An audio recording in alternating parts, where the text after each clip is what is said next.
हम डिस्कस करने वाले हैं लॉन्गिट्यूड और लैटिट्यूड के बारे में, हिंदी में जिसे हम कहते हैं अक्षांशीय रेखाएं व देशांतर रेखाएं। जितने भी इम्पॉर्टेंट क्वेश्चंस इससे बन सकते हैं वो सारे के सारे मैं कवर कराने वाला हूं। और ये वीडियो सुपर इम्पॉर्टेंट है। आप चाहे किसी भी एग्ज़ाम्स की तैयारी कर रहे हो, तब चाहे वो यूपीएससी हो, यूपीपीसीएस, बीपीएससी या किसी भी एसएससी, रेलवे, इन सभी एग्ज़ाम्स के लिए सुपर इम्पॉर्टेंट होगी हमारी वीडियो। और ये जो सीरीज़ होगी ये अभी ज्योग्राफी की सीरीज़ है, फिर उसके बाद हिस्ट्री व पॉलिटी की भी सीरीज़ जो है लाई जाएगी। सो चलिए शुरू करते हैं। सबसे पहले अक्षांशीय व देशांतर रेखाओं के बारे में। अक्षांशीय रेखा जिसे हम इंग्लिश में बोलते हैं लैटिट्यूड और देशांतर रेखा जिसे हम इंग्लिश में बोलते हैं लॉन्गिट्यूड। तो अक्षांशीय रेखा आप देख सकते हैं कि ये जो लेटी हुई जो रेखाएं होती हैं पृथ्वी पर, उन्हें हम कहते हैं अक्षांशीय रेखाएं।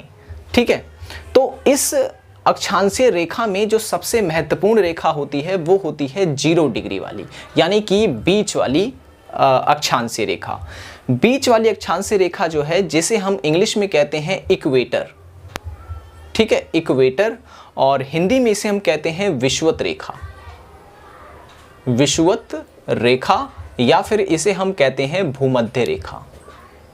भूमध्य रेखा, ठीक है। तो ये 0 डिग्री पर होती है और ये जो रेखा होती है ये हमारी पृथ्वी को 2 भागों में बांट देती है, डिवाइड कर देती है।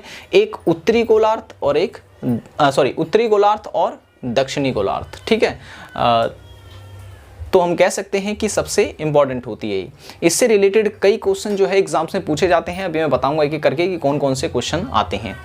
ठीक है, तो अगर हम देखें इन अक्षांशीय रेखाओं को तो ये टोटल कितनी होती हैं, तो याद रखें अक्षांशीय रेखा जो है ये कुल होती हैं 181। ठीक है, 180 90 यहाँ तक होती हैं। ठीक है, इस साइड से साउथ की साइड यानी दक्षिण की साइड 90 रेखाएं होती हैं और 90 रेखाएं जो होती हैं उत्तर की साइड होती हैं।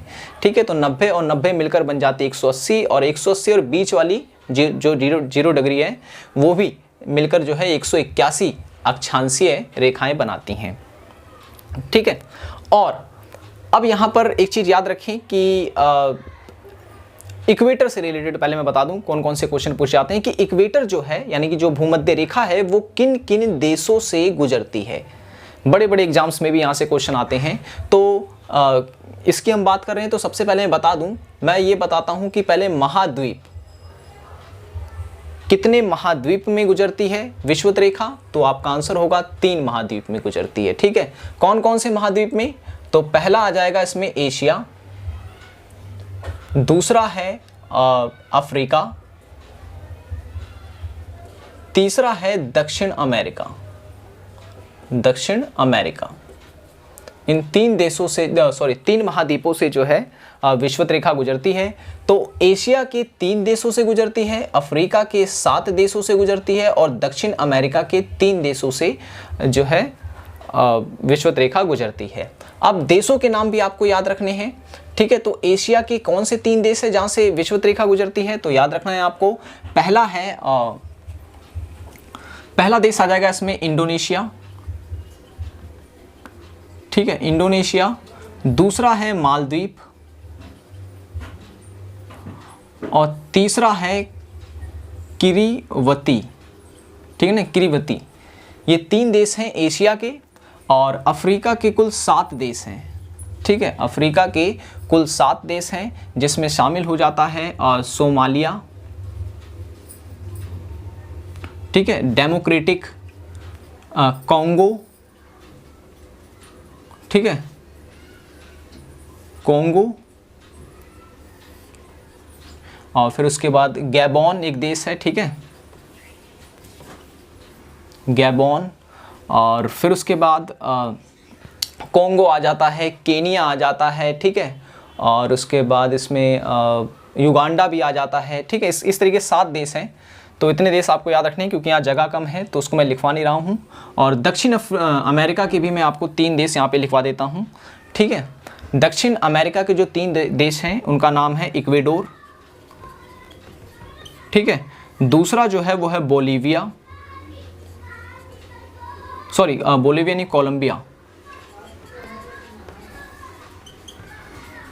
और तीसरा जो देश है वो है ब्राज़ील। ठीक है, तो दक्षिण अमेरिका के इन 3 देशों से जो है विषुवत रेखा गुजरती है। अब आपसे पूछ लेता है कि कितने महासागरों से गुजरती है, तो भी आपको याद रखना है कुल 3 महासागरों से जो है ये विषुवत रेखा गुजरती है। पहला है प्रशांत महासागर, ठीक है, दूसरा है अंटार्कटिक महासागर है, अटलांटिक, ठीक है, अटलांटिक महासागर, और तीसरा है हिंद महासागर, ठीक है, हिंद महासागर। इन 3 महासागरों से जो है विषुवत रेखा गुजरती है, ठीक है। तो ये रहे विषुवत रेखा से रिलेटेड इंपॉर्टेंट पॉइंट्स जो एग्जाम में पूछे जाते हैं बार बार। और जो क्वेश्चन पूछे जाते हैं वो ये कि जो अक्षांशीय रेखा है आप देख रहे हैं, तो उसके बीच में डिस्टेंस कितना होता है, एक अक्षांशीय रेखा के बीच कितना डिस्टेंस होता है, दूरी। तो याद रखें ये अलग अलग किताबों में ये अलग अलग देखने को मिलती है, लेकिन ज़्यादातर किताबों में जो लिखी है वो मैं आपको बता रहा हूँ कि 111 किलोमीटर, 111 किलोमीटर जो है डिस्टेंस होता है एक अक्षांश के बीच में, ठीक है। ओके, तो अब आप चाहें इसका स्क्रीनशॉट ले लें और फिर उसके बाद जो है मैं इसको मिटा दूंगा। तो मैंने विषुवत रेखा के बारे में बता दिया, अब मैं कर्क रेखा के बारे में आपको बता देता हूं। कर्क रेखा जो कि विषुवत रेखा से 23.5 डिग्री पर स्थित है, ठीक है। हमारी पृथ्वी जो है वो 23.5 डिग्री पर झुकी हुई है और 23.5 डिग्री पर उत्तरी गोलार्ध में, याद रखें 23.5 डिग्री पर उत्तरी गोलार्ध में कर्क रेखा गुजरती है, जिसे हम इंग्लिश में कहते हैं ट्रॉपिक ऑफ कैंसर, ठीक है। और 0 डिग्री से दक्षिण की दिशा में 23.5 डिग्री पर जो रेखा गुजरती है उसे हम कहते हैं मकर रेखा, और इंग्लिश में से हम कहते हैं ट्रॉपिक ऑफ कैप्रिकॉर्न, ठीक है। तो कर्क रेखा से क्वेश्चन आ जाता है कि कर्क रेखा जो है वो कितने देशों से गुजरती है। तो याद रखना है आपको, कर्क रेखा कुल 17 देशों से गुजरती है, ठीक है, 17 देशों से गुजरती है, जबकि मकर रेखा जो है ये गुजरती है पूरे विश्व के 10 देशों से, ठीक है, 10 देशों से, 3 महाद्वीपों से और 3 महासागरों से भी, ठीक है। तो इसमें कंफ्यूज मत होना। और कई बार क्वेश्चन आ जाता है कि कर्क रेखा भारत के कितने राज्यों से गुजरती है। तो भारत की अगर हम बात करें तो भारत के राज्यों की मैं बात कर रहा हूं यहां पर, तो 8 राज्यों से गुजरती है, ठीक है, भारत के 8 राज्यों से गुजरती है, ठीक है। अब मैं बता देता हूं कि यहां से एक और क्वेश्चन पूछा जाता है कि कर्क रेखा पर सूर्य कब लंबवत होता है, ठीक है। मकर रेखा पे कब लंबवत होता है, लंबवत होता है का मतलब यह है कि सूरज की किरणें कब कर्क रेखा पर सीधे पड़ती हैं, मकर रेखा पे कब सीधे पड़ती हैं और विषुवत रेखा पर कब पड़ती हैं। तो ये डेट जो है एग्जाम में पूछे जाते हैं कई बार एग्जाम में, तो वो भी मैं आपको बता देता हूं, ठीक है। तो याद रखिए कर्क रेखा जो है, कर्क रेखा पर सूरज की किरणें जो पड़ती हैं लंबवत, वो पड़ती हैं 21 जून को, ठीक है, 21 जून को पड़ती हैं।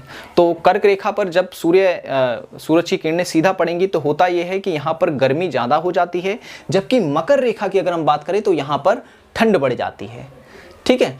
और मकर रेखा पर जो सूरज की किरणें हैं वो पड़ती हैं 22 दिसंबर में, ठीक है, 22 दिसंबर में पड़ती हैं। अब 22 दिसंबर में होता क्या है कि यहाँ पर गर्मी बढ़ जाती है और यहाँ पर ठंडी हो जाती है, ठीक है। तो ये चीज़ आप याद रखना है। और विषुवत रेखा पर कब पड़ती हैं सूरज की किरणें लंबवत, तो आपका आंसर होना चाहिए 21 मार्च से लेकर के 23 सितंबर, ठीक है, 21 मार्च व 23 सितंबर को, ठीक है, 21 मार्च व 23 सितंबर को जो है विषुवत रेखा पर सूर्य की किरणें जो है सीधे पड़ती हैं। तो ये डेट आपको याद रखनी है, कई बार एग्जाम में रिपीटेड है और बार बार जो है पूछी जाती है, तो ठीक है। ओके, तो अब बात करेंगे देशांतर रेखाओं के बारे में, ठीक है, देशांतर रेखाओं के बारे में। तो अक्षांश रेखा के बारे में जितने भी इंपॉर्टेंट पॉइंट हो सकते थे वो मैंने आपको बता दिए हैं। तो देशांतर रेखाएं कौन सी होती हैं, ये वो रेखाएं होती हैं जो लंबवत होती हैं। लंबवत होती का मतलब ये है कि जो सीधे सीधे पड़ती हैं, ठीक है, आप देख सकते हैं इस तरीके से। तो टोटल ऐसी कितनी रेखाएं हैं, तो इसका सही आंसर होगा 360, ठीक है, कुल 360 रेखाएं हैं, देशांतर रेखाएं हैं हमारी पृथ्वी पर। और पहली देशांतर रेखा कौन सी है, यानी कि 0 डिग्री, तो आपका आंसर होगा याद रखें, ब्रिटेन में एक जगह है ग्रीनविच। ग्रीनविच में सबसे पहले जो भूगोलवेता थे उन्होंने जो है यहीं से ही 0 डिग्री करने का निर्णय लिया था। ठीक है, तो ग्रीनविच से जो है तय होता है, देशांतर रेखाएं तय होती हैं पूरी। ठीक है, तो ये 0 डिग्री है। इसके ठीक अपोजिट, क्योंकि पृथ्वी गोल है तो इसके ठीक अपोजिट जो है वो आएगा 180 डिग्री। ठीक है, और 180 फिर यहाँ आकर टोटल ये बन जाती है 360। ठीक है, तो 360 रेखाएं इसमें हैं। अब जो 360 रेखाओं जो हैं उसमें 180 डिग्री पर जो रेखा है उसे हम कहते हैं IDL। IDL यानी इंटरनेशनल डेट लाइन, अंतर्राष्ट्रीय तिथि रेखा। इसे हम जिगजैग रेखा भी कहते हैं। ठीक है, ये ऐसे है, अगर आप देखेंगे ऐसे कर कर ये रेखा है, इसे हम जिगजैग रेखा भी कहते हैं। ठीक है, और ये जो है मैं बता दूं, इस रेखा के अगर कोई व्यक्ति पश्चिम की ओर जाता है यानी वेस्ट की ओर जाता है तो वो अपना एक दिन जो है वो लॉस कर देता है। ठीक है, लेकिन अगर कोई वेस्ट का व्यक्ति जो है यानी कि पश्चिम देश का कोई व्यक्ति अगर पूर्व दिशा की ओर आता है तो यानी कि वो अपना एक दिन जो है घटा देता है, नहीं सॉरी बढ़ा जाता है। यानी कि ये कि अगर कोई व्यक्ति 25 दिसंबर को यहाँ पर क्रिसमस सेलिब्रेट कर रहा है और वो फिर इस लाइन को क्रॉस कर लेता है तो वो जो है पूर्व में भी आकर के, यानी अमेरिका में अगर कोई व्यक्ति 25 दिसंबर को क्रिसमस सेलिब्रेट कर रहा है तो इंडिया में भी आकर के क्रिसमस को सेलिब्रेट कर सकता है। ठीक है, इस लाइन को क्रॉस करके। तो याद रखें, आप वेस्ट की तरफ जाएंगे तो एक दिन आपका घट जाएगा, आप ईस्ट की तरफ आएंगे तो आपका एक दिन बढ़ जाएगा। तो ये पूरी की पूरी जो है इंटरनेशनल डेट लाइन है। ठीक है, और ये 2 देशों के बीच से गुजरती है, रूस के साइबेरिया। ठीक है ना, रूस के साइबेरिया, और इस साइड है अलास्का। अलास्का, ठीक है, साइबेरिया और अलास्का। ठीक है, ये 180 डिग्री पर है। आपसे अगर पूछे कि आइडियल यानी कि इंटरनेशनल डेट लाइन जो है वो कितनी डिग्री पर है तो वो 180 डिग्री पर है। 0 डिग्री कौन सी है? देशांतर 0 डिग्री रेखा, तो उसे हम ग्रीनविच के नाम से भी जानते हैं। ये कहाँ पर है? तो आप देख सकते हैं लंदन से होते हुए ये गुजरती है। क्वेश्चन आ जाता है आपसे कि ये टोटल कितने देशों को काटते हुए जाती है? तो याद रखें ये टोटल जो है वो 8 देशों से गुजरती है। ठीक है, 8 देशों से गुजरती है। मेरिडियन, ग्रीनविच मेरिडियन लाइन भी हम इसे बोलते हैं। ठीक है, तो 8 देश वो कौन कौन से हैं? तो याद रखें United Kingdom, France, Spain, Algeria, Mali, Togo, Ghana और एक फासो देश है। ठीक है, फासो।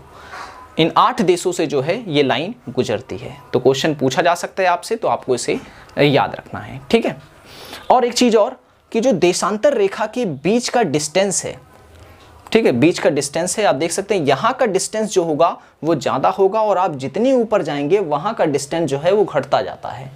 ठीक है, यहाँ का डिस्टेंस कम होगा, बीच का डिस्टेंस ज़्यादा होगा, फिर ऊपर आप जाएंगे तो यहाँ पे डिस्टेंस जो है वो कम हो जाएगा। और हर एक देशांतर के बीच की जो दूरी अगर हम लें एक डिग्री, तो 1 डिग्री में कितना अंतर होता है? तो याद रखें 4 मिनट के समय का अंतर होता है। ठीक है, 4 मिनट के समय का अंतर होता है। 1 डिग्री अक्षांश में 4 मिनट के समय का अंतर होता है। तो इस हिसाब से 15 डिग्री अक्षांश के बीच का अंतर कितना होगा? 60 मिनट, या हम ये कहें कि 1 घंटा। ठीक है, 15 डिग्री अक्षांश के बीच कितने का अंतर होता है? तो 60 मिनट का अंतर होता है। ठीक है, तो आई होप ये पॉइंट पे जो है आप अच्छे से समझ गए होंगे। ठीक है, तो एग्जाम में कई बार यहाँ से क्वेश्चन पूछे जाते हैं, तो ये आपको याद रखना है। ठीक है, ओके, सो ये तो था हमारा वीडियो। आई होप कि आपको ये वीडियो पसंद आया होगा। वीडियो पसंद आया हो तो लाइक करें, और चैनल को सब्सक्राइब नहीं किया तो ज़रूर करें। और ऐसी ही सीरीज़ आपको मिलते रहेगी, हर एक टॉपिक पर आपको वीडियोज़ जो हैं दी जाएगी। और जितने भी इम्पॉर्टेंट पॉइंट्स होते हैं जो एग्ज़ाम्स में पूछे जाते हैं वही मैं इन वीडियोस में कवर कराऊंगा। ठीक है, और इसके बाद हम वीडियो लाएंगे MCQ वाली, जिसमें मैं MCQs 500+ MCQs जो है करवाने वाला हूं।